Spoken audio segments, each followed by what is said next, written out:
जय नीम करोली महाराज।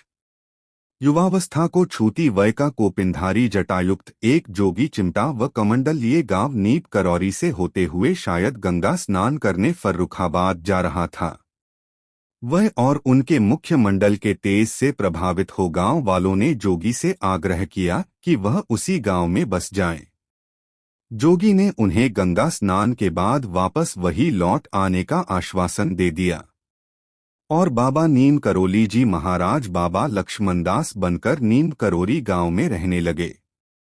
उत्तर प्रदेश के आगरा जिले में नागौर गांव सभा के अकबरपुर गांव में एक कुलीन संभ्रांत वैभवशाली ब्राह्मण परिवार में जन्मे बाबाजी धनधान्य से परिपूर्ण अपार संपत्ति युक्त अपने पूर्वजों की जमींदारी एवं वैभव को त्याग कर बाल्यावस्था में ही घर से निकलकर मोरबी से लगभग 40 किलोमीटर दूर गांव बबानिया गुजरात एवं अन्य स्थानों में योग साधना में प्रवृत्त हो गए थे। जनकल्याण के लिए अवतरित जन्म से ही मां से विरागी बाबाजी के लिए विमाता का व्यवहार मात्र घर से भागने का बहाना बना। बबानिया में एक तालाब में घुसे साधना में रत बाबाजी ने किनारे पर एक हनुमान मूर्ति को खुले स्थान में प्रतिष्ठित कर दिया, जिसके लिए कालांतर में एक मंदिर भी बन गया। परंतु रमते जोगी को एक स्थान कैसे भाता और अवतार का उद्देश्य एक ही स्थान में रहने से कैसे पूरा होता। इसलिए 6-7 वर्ष बाद मंदिर को देवी रामबाई को सौंपकर पुनः वहां से निकलकर महाराज उत्तर की तरफ चल पड़े तथा नीम करोरी गांव को अपनी नई तपोभूमि बना लिया। गांव में महाराज ने भूमि के नीचे एक गुफा बनवाकर वहां साधना में लीन हो गए। गुफा में अपनी त्रिगुणात्मक काया परिष्करण हेतु गुप्त साधना चलने लगी। बिना आज्ञा किसी को भी गुफा के अंदर आने की छूट नहीं थी। बाहर से ही दूध, फल तथा अन्य भोजन सामग्री रख दिए जाते। बाबा जी कब बाहर आते, कब स्नान करते, कब शौच आदि से निवृत्त होते, यह किसी को भी पता नहीं था।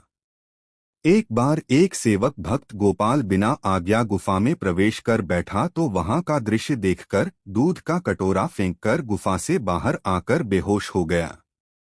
बाबा जी लेटे हुए थे और बड़े बड़े फंधारी नाग उनके सीने पर खेल रहे थे। गांव के पुराने बुजुर्ग भक्तों के अनुसार इस गांव में बाबा जी ने अनेक चमत्कारी लीलाएं की। महाराज अपने को नितांत गुप्त रखकर गांव वालों के साथ केवल सखा भाव से ही बर्ताव करते रहे। हंसी मजाक खेल कूद आदि में अनेक प्रकार के चमत्कार भी दिखाते रहे। जैसे आम की बगिया में इधर एक डाल से गायब होकर दूसरी डाल पर या पेड़ पर दिखाई दे जाना, गुफा में बंद रहने पर भी तेज गति वाली सवारी में बैठे गांव वालों से पूर्व ही गंगा स्नान के लिए फर्रुखाबाद अथवा वृंदावन पहुंच जाना और गांव वासियों के वापस लौटने पर गुफा में बंद पाया जाना, नए कुएं में जल के खारे निकल जाने पर कुएं में कुछ बोर चीनी के डलवाकर जल को मीठा कर देना, निसंतान श्रीराम सेवक के पिता द्वारा महाराज जी के कहने पर कुआं खुदवाने के फलस्वरूप उन्हें संतान प्राप्त करवा देना, हनुमान मंदिर के प्रांगण के निर्माण हेतु वादा करने पर भी ईंटें नहीं देने पर वेश्य की दुकान में भीष्म आग लग जाना तथा क्षमा मांगने पर अपने स्थान पर बैठे बैठे अपने कमंडल के जल को थोड़ा छिड़ककर आग बुझा देना और इस आग के बुझ जाने पर कुछ ही मिर्चों का जला पाया जाना, महाराज जी के आदेश से विपरीत एक व्यक्ति द्वारा संस्थापित मेले में से तरबूज चुराने के परिणाम स्वरूप उसके पांव का रेल की पटरियों को पार करते वक्त रेल की पटरी से चिपक जाना तथा उसके घबराहट पर द्रवीभूत हो बाबा जी का संदेश भेजना कि वहीं पर सारा तरबूज खाओ और तब उस व्यक्ति का तरबूज खा लेने पर छूट जाना आदि आदि ऐसे चमत्कारों की कोई संख्या नहीं। बाबा जी के साधारण और मिलनसार आचरण के कारण सीधे साधे गांव वाले बाबा जी को और उनकी शक्ति को पहचान नहीं सके। उनके लिए यह सब मात्रा कौतूहल बनकर रह गया। महाराज कुछ समय बाद एक दूसरी गुफा में रहने लगे थे तथा उसी के पास उन्होंने वहां भी एक हनुमान मूर्ति स्थापित की। वहां 1 महीने तक यज्ञ भी हुआ तथा भंडारा भी हुआ। इस समय बाबा जी ने अपनी जटाएं भी साफ करवा दी।